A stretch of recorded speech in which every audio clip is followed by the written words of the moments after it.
ప్రాచీన భారతదేశ చరిత్రలో మీకేదైనా నాణెం గుర్తుందా? ఛత్రపతి శివాజీ వినియోగించిన నాణెం మీకు తెలుసా? అక్బర్ కాలంలో చలామణిలున్న నాణ్యాలు ఎలా ఉంటాయి?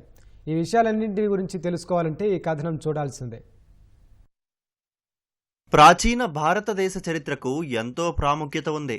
సామాజిక, ఆర్థిక, రాజకీయ వారసత్వము ఉంది. అందులో నాణేలు ముఖ్య పాత్ర పోషించాయి. శతాబ్దాల చరిత్ర కలిగిన అలాంటి అరుదైన నాణేలతో ప్రదర్శన ఆదిలాబాద్ కళాశ్రమంలో నవలా రచయిత మురళీధర్ నేతృత్వంలో కన్నుల పండుగగా సాగింది. క్రీస్తుపూర్వం 600 ఏళ్ల కిందటి అప్పటి రాజులు వినియోగించిన నాణేలు మొదలుకొని క్రీస్తు శకంలోని రాజుల ఏలుబడిలో చలామణిలో ఉన్న నాణేలతో ఏర్పాటు చేసిన ప్రదర్శన సందర్శకులను ఆకట్టుకుంది.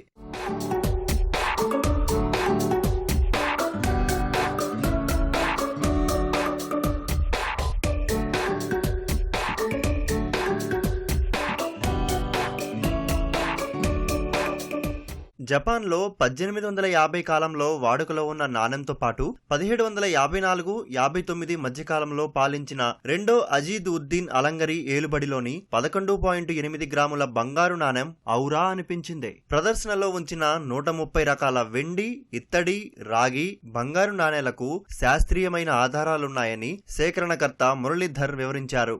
ఈ అరుదైన నాణేల ఘట్టాన్ని ప్రదర్శనలో ఉంచారంటూ పలువురు సాహిత్యకారులు మురళీధర్ను అభినందించారు. క్రీస్తుపూర్వం 600 నుంచి 400 సంవత్సరాల నుండి 1వ శతాబ్దము, 2వ శతాబ్దము, 3వ శతాబ్దము, 5-6 శతాబ్దాలు, 10వ శతాబ్దము, ఇట్లా ఒక క్రొనాలజికల్ ఆర్డర్లో 1800 సంవత్సరాల వరకు ఇప్పుడు కాయిన్స్ నేను ప్రదర్శిస్తున్నాను. ఆదిలాబాద్ రూలర్ అయిన బహమనీ సుల్తాన్ల నాణ్యాలే ఆదిలాబాద్లో విపరీతంగా చలామణిలో ఉండేవి. అయితే ఇది 3 రాజ్యాల కలయిక ప్రాంతం కాబట్టి ఇటు మరాఠా పీష్వాలు, ఇటుపక్క అసఫ్జాయిలు, ఇటుపక్క బహమనీలు, ఇటుపక్క గోండు రాజులు, ఇందరి యొక్క కూడలి ప్రాంతం ఇది. ఆదిలాబాద్ ప్రాంతం ఈ కూడలి ప్రాంతం కాబట్టి, ఇన్ని రాజ్యాల కలయిక కాబట్టి ఇన్ని రకాల నాణ్యాలు కేవలం ఇక్కడనే లభిస్తున్నాయి. రాజుల కాలంలో వాడినటువంటి ఇక్కడ ప్రదర్శనలో ఉంచారు. క్రీస్తు పూర్వమి కూడా ఇందులో పెట్టడం జరిగింది. నిజంగా అప్పుడు చేతితో ఇంత నైపుణ్యంగా తయారు చేసి వాడుకలకు తీసుకురావడం ఒక ఆసక్తికరమైన విషయం. అప్పటి నుంచి ఇప్పటి వరకు జరిగిన పరిణామాలలో ఎట్లా మార్పు చెందినో వీటిని బట్టి చూస్తే మనకు అర్థమవుతుంది. చరిత్ర తెలుసుకోవాలంటే వీటిని స్టడీ చేయాల్సిన అవసరం ఎంతైనా ఉంది. జాషువా గారు ఫిరదౌసి అని ఒక కావ్యం రాసిండ్రు. ఈ ఫిరదౌసి ఎవరంటే ఫారసీలో మహాకవి, గజనీ మొహమ్మద్ ఆస్థాన కవి. అయితే గజనీ మొహమ్మద్ ఒక రోజు అతన్ని ఆహ్వానించి మా వంశ చరిత్ర రాయమన్నారు. ఒక్కొక్క పద్యానికి ఒక్కొక్క బంగారు నాణ్యం ఇస్తానన్నారు. అతడు పాపం కష్టపడి 30,000 పద్యాలు రాస్తాడు. 30,000 బంగారు నాణ్యాలు ఇవ్వవలసింది వెండి నాణ్యాలు ఇస్తాడు.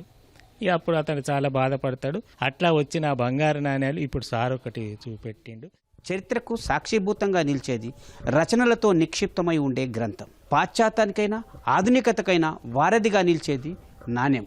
కీలకమైన నేటి తరుణంలో ఈ నాణ్యాల ప్రదర్శన చరిత్రకారులకు ఉపయోగపడుతుంది, రాబోయే తరాలకు వాస్తవాన్ని వెల్లడిస్తుంది. కెమెరామెన్ కిరణ్తో మణికేశ్వర్, ఈటీవీ న్యూస్, ఆదిలాబాద్. పెరుగుతున్న భానుడి వేడి మనుషులనే కాదు అడవి జంతువులను తీవ్ర ఇబ్బందులకు గురిచేస్తోంది. కేరళ మున్నార్లో ఓ అడవి ఏడుగుల గుంపు విపరీతమైన వేడి, ఆకలి, దప్పికలకు తాళలేక తమ సహజ ఆవాసాలను వీడి ఆహారం వెతుకుతూ మున్నార్ పట్టణం సమీపంలోకి వచ్చాయి. అక్కడ వాటిని ఓ డంపింగ్ యార్డు కనిపించింది. ఆహారం, నీటి కోసం వెతుకుతున్న ఆ గజరాజులు అక్కడ ఉన్న ప్లాస్టిక్ వ్యర్థాలను ఆహారంగా తింటూ ఎండ వేడిని భరించలేక ప్రమాదకరమైన వ్యర్థాలతో కూడిన ఆ మట్టిని మీద చల్లుకున్నాయి. ఈ దృశ్యాలు జంతు ప్రేమికులను కలిచివేశాయి. ప్లాస్టిక్ వ్యర్థాలను తినడం వల్ల ఏనుగులు తీవ్ర అనారోగ్యం, అంతర్గతంగా గాయాలై మరణించే ప్రమాదం ఉందని పర్యావరణవేత్తలు ఆందోళన వ్యక్తం చేస్తున్నారు. పెరుగుతోన్న ఉష్ణోగ్రతల నేపథ్యంలో వాటి రక్షణకు తగిన చర్యలు తీసుకోవాలని డిమాండ్ చేశారు.